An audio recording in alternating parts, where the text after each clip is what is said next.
Today, I'm bringing you some of the most outlandish, aggressive, ridiculous poker that I have played on this vlog so far. Let me give you a little context. So I sit down on a regular Friday afternoon at the Daytona Beach Racing and Card Club to play some 2-5 no-limit Texas Hold'em 8-handed. And my goodness, is this a slow table. Short stacks, too many of the elderly player variety, too many limped pots. Not a lot of action at this table happening, but it's the must move, so I've got to play here. So what do? I start straddling and blind raising and just trying to influence the action myself. It's going great, I'm having a blast, but I'm playing in the kind of format here where if I face any aggression back, I'm kind of just getting out of the pot because I know that they've got it. Most notably, one gentleman across the table started suddenly berating me for not defending my straddles and blind raises when faced with aggression. And with this hand, that's gonna change. With all of that noted, I think it's time to make a play. I'm in the small blind facing a button straddle to 10, and I have blind raised to 20. I look down at none other than deuce 5 offsuit. There's a middle position raised to 50. It folds back around to me, and I decide to call to defend my blind raise. Heads up out of position to a flop with 110 in, and it's dry as hell. 3-6 king rainbow. I check. The middle position player bets 50, and I could check raise here with my gutter, but I wouldn't really be able to rep any strong hands if I did this, since the only good hands against the PFR are sets. So I decided to just call, hoping the turn would make the board a little bit more coordinated. That turn, though, is a 9. I check, but the middle position player checks back. The river is an 8. At this point, I'm sitting with 5 high in a dream. Our opponent showed some weakness on the turn, and sometimes you just gotta go in with nothing. I put out a pot-sized bet for 200. Our opponent goes deep into the tank, which is a good sign for us. And eventually they say that we're just not enough of a bluffer to be bluffing here. That's great to hear. Our table image is finally paying off, and eventually they fold, and we showed them that this time it was indeed a bluff. We're taking down this $400 pot with 5 high, but that's just the beginning. For this next hand, we've got ace-8 offsuit in the hijack. There's a button straddle to 10, and I think the entire table has limped so far. I decide to limp with an ace, the cutoff calls as well, and the button checks. So with 80 in already in a limped pot, the flop comes ace-queen 8. We flop top and bottom pair. Under the gun bets 50, it folds to me, and this player is kind of an older gentleman who's just sat down, so I don't know if I want to tango too hard. I decide to play it a little bit more cautiously and just call. Everyone else folds, so now it's heads up. The turn is a jack. Under the gun bets 200. Now, are we really playing ace-8 to fold 2 pair? Well, on this board against this player type, I think we are. I think for a long while, and eventually give it up. Luckily, we are shown that we were behind ace-queen. We can make big plays, but we can also make big folds. Currently, I feel like playing a lot of hands. That being, for this hand, jack-10 offsuit in the hijack. Button straddles to 10, +1 made it 25, I call, and the button also gets on in there. So, 3 ways, 75 in the middle, and we get a flop of king 10-7. We flop second pair. +1 continues for 25. That's a great price for me. I make the call, but the button folds. The turn with 125 in comes to 6. +1 decides to slow down and check. Now, if they're checking here, I could just be good with second pair, or they could have a weak king that I might be able to push around. I decide to pick up the aggression right where they left off and bet 75. They do make the call, though, which is a bit unnerving. The river is an 8. I don't really improve, but they do check, and after showing weakness on the turn and the river, I'm confident that I can win this pot whether it's a value bet or a bluff, so I go for another big bet of 200. Luckily, they fold right away, so we don't even get a sweat. My read on the situation was right, and that showing weakness on the turn and the river allowed us to win the pot. Okay, now it's my turn for the button straddle, and what a hand to do it with 3-6 of hearts. There's only one limper, and with this premium, I make it 20 to go. +1 makes the call. Heads up in position with 40 in, and the flop comes 4-4-3. We pair up our 3. +1 checks. I bet 1 chip for 25, and +1 makes the call. The turn is a deuce of spades. We've got a gutter now along with our 2 pair. +1 checks, and I just decided to bet 2 chips this time for $50. But +1 pretty much snap folds. I didn't even feel like I was bluffing. I genuinely think I was value betting this hand with a pair of 3s, and, well, I guess it's 2 pair of 4s and 3s. That's weird. How do you say 2 pair when it's like a pair on the board? Unfortunately for us, right when the must move got really good, we had to get pulled off of it. And the first hand we're going to cover on the main game is not a fun one. For this one, we've got 6-7 of clubs in the cutoff. There's an under the gun limp. I limp just to feel the table out a little bit. There's 2 middle position limps. The button folds, the small blind calls, and the big blind checks their options. So with 30 in 6 ways, the flop comes ace, 3, 8 with 2 clubs. Checks around on the street, so we're just going to take the free card for the flush draw. The turn is the 10. Checks to a middle position player who bets 30. I call with my draw, and it folds all the way back around. So, with 90 in going to river, we see the queen of clubs on the river. It's a great card, a high club. Checks to me. I go for some thin value and bet 100. And unfortunately, I didn't look at how much the middle position player had left in stack. They only got about 265, and they put it all over the line. Oh my gosh, this spot sucks because we've got a flush and we're getting a really good price. We've only got to call like another 160 some to win a pot that's over 600. But can we really beat anything? Unfortunately, betting 100 on this river artificially gave us a better price since we can't really get away. We throw in the chip for the call, and we're shown the bad news that they've got king 4 of clubs for the nut flush. Yikes. We paid them off and had to use all of our profit that we built up from the must-move table to do so. Let's see if we can run it back up. We ran pretty cold on that main game, played a lot of hands, didn't really see anything interesting, and then we were finally able to switch main games to table 1. It's a little short-handed, but we've got an edge seat. For this hand, it's folded to the small blind, and instead of chopping, we're going to play blind versus blind. They make it 15, and I make the call with Jack 6 offsuit. Heads up in position with 30 into a flop that comes Ace Jack 5. We make a pair. Small blind continues for 20, and blind versus blind heads up. I'm not folding a pair in position, so I make the call. The turn creates a backdoor spade draw. Small blind really puts us to the test and bets 75. I really think that if I can call this time and they don't have an ace, they're going to give up on a lot of scary rivers, so I decide to put the chips in for the call. The river is the queen of spades. It brings in that backdoor flush. The small blind checks, and I really think I've got a solid check back winner here. I check somewhat expecting to win, but before I can show my hand, they show pocket 5s for flopped bottom set. Yikes. My read on the situation was correct. They would be afraid of scary rivers, but they just happen to have the goods heads up. I think I played it decently, though.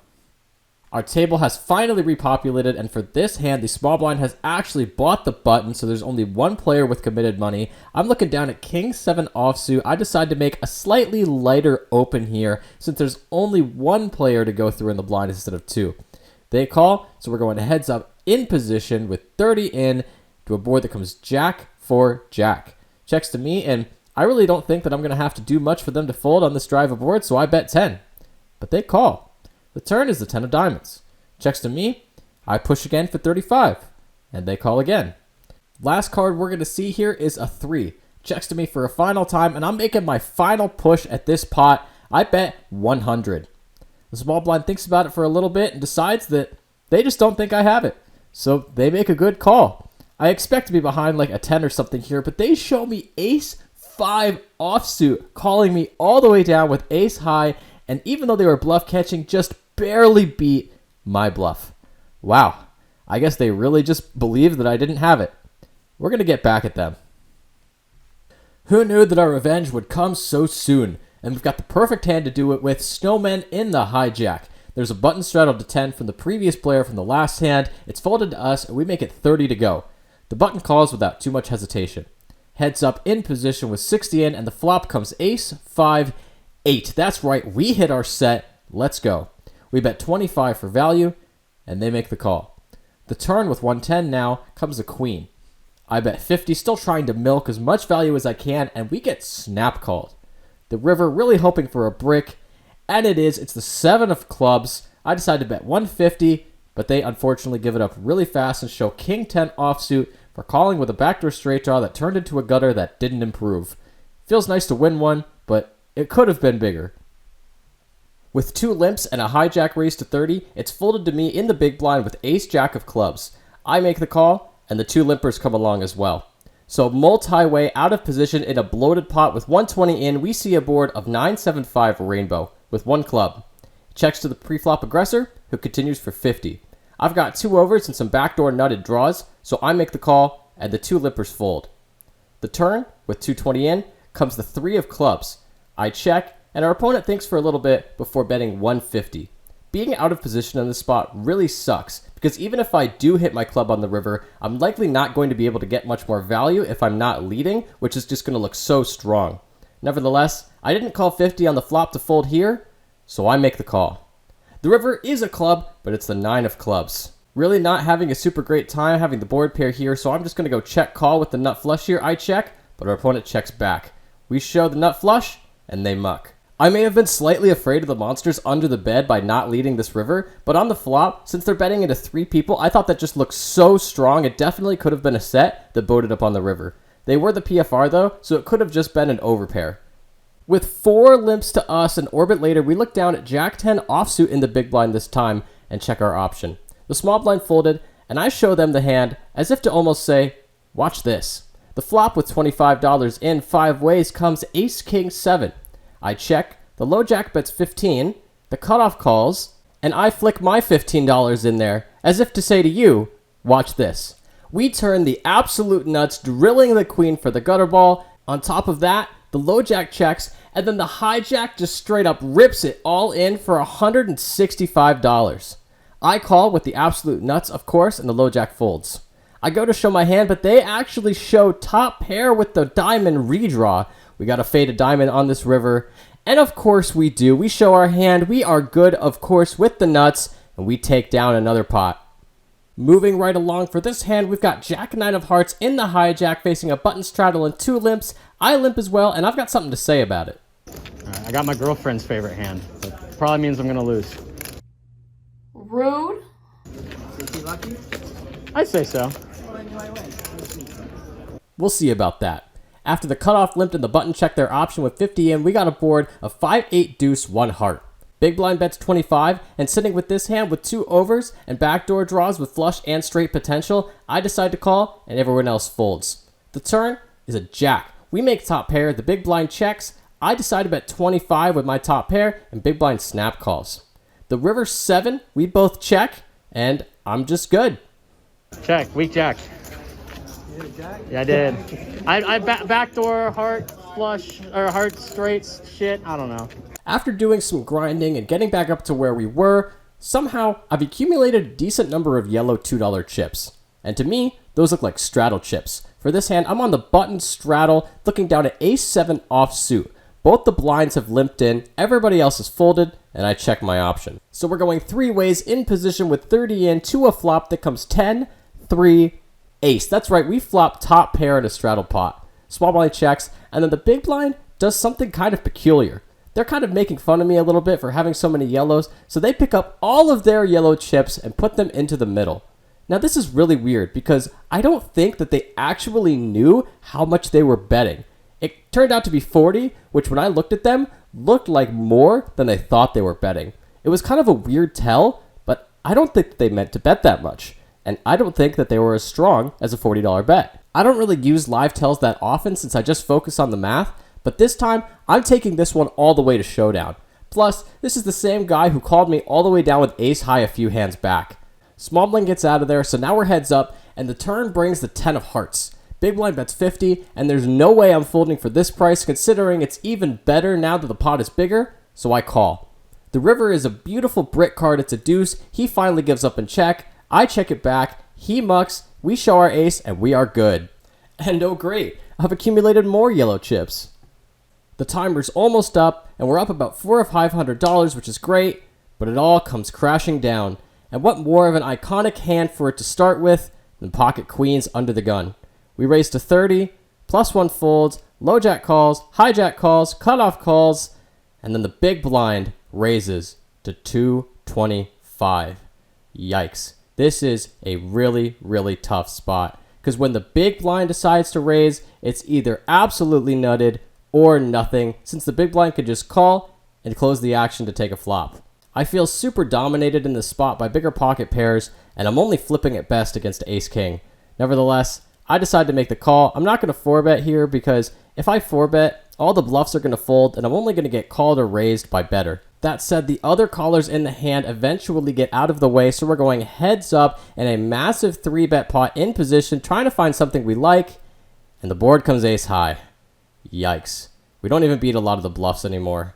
Interestingly though, the big blind checks, and I just decided to wave the white flag and check as well, since they could just be checking with any of their aces trying to get me to stab at the pot, and I'm just so behind. Even if they had kings, they're going to check here too.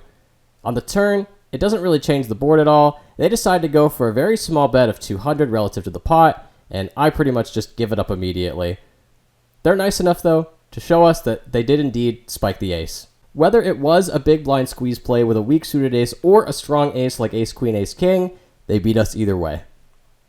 If you thought the last hand was iconic, get ready for this one. That's right, we've got black jiggities and +1. We decided to make it 50 to go over a button straddle. The hijack says that's not enough and puts the rest of their chips in over the line for a $239 all-in. Folds back to me, and I'm up for the challenge. I make the call. We're going one board, one run for all the marbles. I show my jacks. They're not so confident until the board comes king high with a turned ace. I definitely think I'm losing, especially when they turn over pocket fours, actually, for flopping bottom set.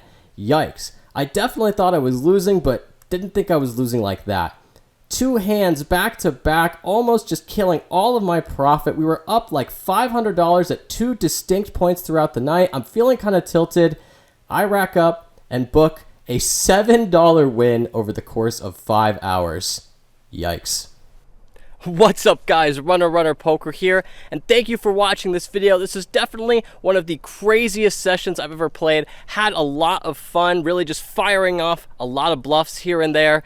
Into the game for about $900, out of the game for $907 over 5 hours. I was up about $600 or $700 at the peak, and then after that queen's hand just kind of tilted off a little bit and came back to even. So a couple noticeable changes though, if you haven't noticed already. My face is no longer in my videos. I'm of course still going to show the B-roll after the video, but it just takes a lot of time for me to edit my videos with my face in it, and I can just really edit a lot more content a lot faster for you guys if I'm just dubbing over the audio and then showing the B-roll after, as opposed to having my face included. And for the majority of my viewers, I think that that's going to be fine. I think a lot of people are just here for the poker and not necessarily the B-roll after. But for the dedicated viewers that are interested in my video content in its entirety, this is still for you.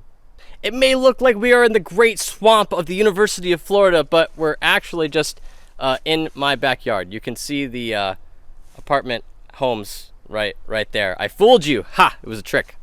And so, for all of my dedicated viewers that have made it this far, as always, keep your body healthy, keep your mind healthy. This is Runner Poker. Have a good one.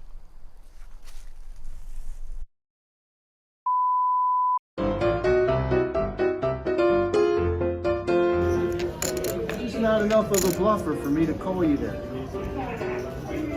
I'll show you one time. It was a bluff. That time it was. I folded a good 2 pair. Yeah. You had 2 pair? It's queen. Nice hand. Holy shit. I actually think I was value betting. Was I value betting? Sure. Yikes. How dead am I? Whoa!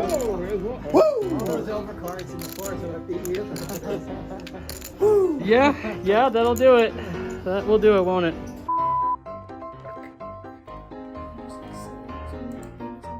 Yeah, sure. This is my girlfriend's favorite hand, so I'm probably gonna lose with it. Rude.